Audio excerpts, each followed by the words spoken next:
છેલ્લા 3-4 દિવસથી સુરત શહેરમાં આવતા વરસાદને કારણે જર્જરિત મકાનો ઉપર જોખમ વધી ગયું છે।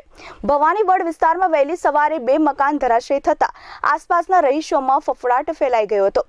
આ ઘટનામાં એક વ્યક્તિને માથાના ભાગે ઈજા પહોંચી છે, જ્યારે એક કાર અને 2 ટુ વ્હીલરને પણ નુકસાન પહોંચ્યું છે।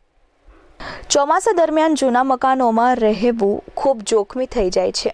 ભારે પવન સાથે વરસાદ આવે ત્યારે આ મકાનો પડી જવાની ભીતિ હોય છે। સુરત કોર્પોરેશન દ્વારા આવા જર્જરિત મકાનોને નોટિસ પણ આપવામાં આવે છે। ભવાનીવડ વિસ્તારમાં વહેલી સવારે એકાએક 2 મકાનો ધરાશાયી થયા હતા।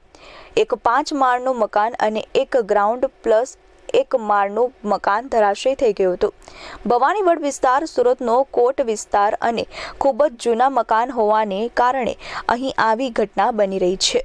સદનસીબે બંને મકાનો ધરાશાયી થવાની ઘટનામાં કોઈ મોટી જાનહાનિ થઈ નથી। ફાયર વિભાગ દ્વારા આપવામાં આવેલી માહિતી મુજબ 5 માળના મકાનમાં ચોથા માળે એક વ્યક્તિ રહેતા હતા, જેઓ સમય સૂચકતા દાખવીને ઘરની નીચે દોડી આવ્યા હતા, છતાં પણ તેમને માથાના ભાગે અને હાથ પગમાં નાની મોટી ઈજાઓ થઈ છે। આ 5 માળના મકાનમાં અન્ય તેમના સાથી સભ્યો પણ રહેતા હતા, પરંતુ ઘટના બની તે સમયે માત્ર ચોથા માળે એક જ વ્યક્તિ હાજર હતા।